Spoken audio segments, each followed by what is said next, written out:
자, A가 0보다 큰 직선 y는 A랑 포물선 C1, C2가 만나는 점을 각각 PQ라고 하고 C1, C2의 초점을 각각 F1, F2라고 한대요. 자, PQ, F2, F1의 둘레의 길이가 41일 때 넓이는 어떻게 되겠느냐? 일단 좌표 평면의 표시를 해보게 되면 이 Y, 여기 X 이렇게 표시하고요. 일단 C1부터 C1 표시하고 그 다음에 C2를 이렇게 표시를 해볼게요. C1의 초점은 지금 4 곱하기 3 곱하기 X죠. 그럼 3,0이거든요. 그럼 3,0을 대략적으로 이게 F1 3,0 이렇게 잡을게요. 그 다음에 F2는 지금 보면 4 곱하기 마이너스 2분의 3 곱하기 X니까 요 F2를 잡겠습니다. 여기가 마이너스 2분의 3,0이 되겠네요. 자, 이 상태에서 y는 a를 이렇게 그려보죠. 자, 그러면 C1하고 만나는 점 여기가 P고요. 그 다음에 이 지점이 Q가 됩니다.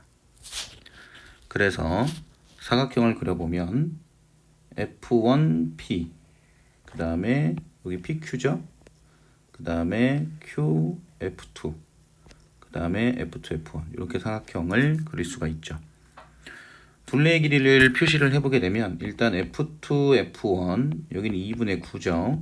그 다음에 PF1은 뭘로 표시를 할 거냐면 C1에서 A제곱이 12X거든요. 그러면 X는 12분의 A제곱이 됩니다. 마찬가지로 C2에서는 A제곱이 마이너스 6X죠. 그럼 X는 마이너스 6분의 A제곱이 돼요. 그죠? 자, 여기서 이제 준선을 표시를 해보게 되면 준선을 이렇게 표시를 해서 여기는 X는 마이너스 3입니다. 그러면 요 PF1이죠. PF1은 요 길이랑 같아요. 그죠? 그런데 여기 P, X좌표가 12분의 A 제곱이었으니까 12분의 A 제곱에서 이 길이가 3이잖아요. 그럼 더하기 3이 됩니다. 그리고 요 QF2도 준선을 표시를 해보게 되면 이렇게 준선을 표시할 수 있거든요. 그럼 X는 2분의 3이 되겠죠. 그러면 QF2는 포물선의 성질에 의해서 요 길이랑 같을 테니까 그죠? 그럼 마이너스 6분의 A 제곱이니까 길이로 표시를 해보게 되면 여기가 6분의 A 제곱이고요.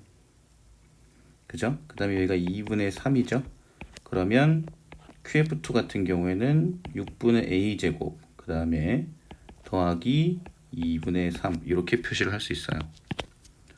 그럼 PQ 그 다음에 F2, F1의 둘레의 길이 이 둘레의 길이는 PF1 그 다음에 더하기 PQ가 될 거고 그 다음에 더하기 QF2 그 다음에 더하기 F2, F1이 되는데 PF1 같은 경우에는 12분의 A제곱 더하기 3이고요. 그 다음에 PQ 같은 경우에는 요 길이죠. 이 길이 요 형태의 요 PQ의 길이는 12분의 A제곱 더하기 6분의 A제곱이 되겠죠. X좌표끼리의 합이니까. 그 다음에 QF2 같은 경우에는 6분의 A제곱 그 다음에 더하기 2분의 3이 됩니다.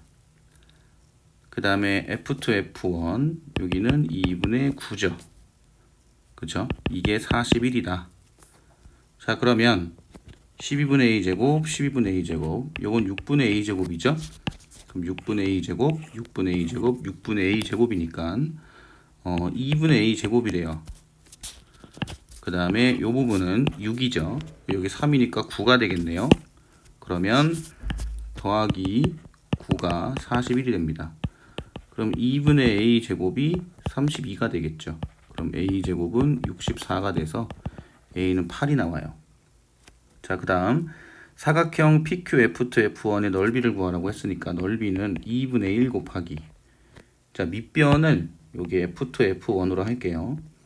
그러면 2분의 9 더하기 그 다음 PQ죠. PQ 요 PQ의 길이가 아까 얼마가 나왔었냐면 12분의 a제곱 더하기 6분의 a제곱이었거든요. 그죠? 그럼 요게 12분의 2a제곱이니까 12분의 3a제곱이 돼서 4분의 a제곱이 됩니다. 그런데 a제곱이 64였으니까 요 16이 되겠네요. 그럼 아랫변의 길이 16 이렇게 하고요. 높이는 a죠. 요게 높이거든요. a. 그럼 a는 8이었으니까 곱하기 8이 되겠네요. 요거 약분하면 4죠. 4를 곱하게 되면 18 더하기 64가 됩니다. 그러면 82겠죠. 정답은 4번입니다.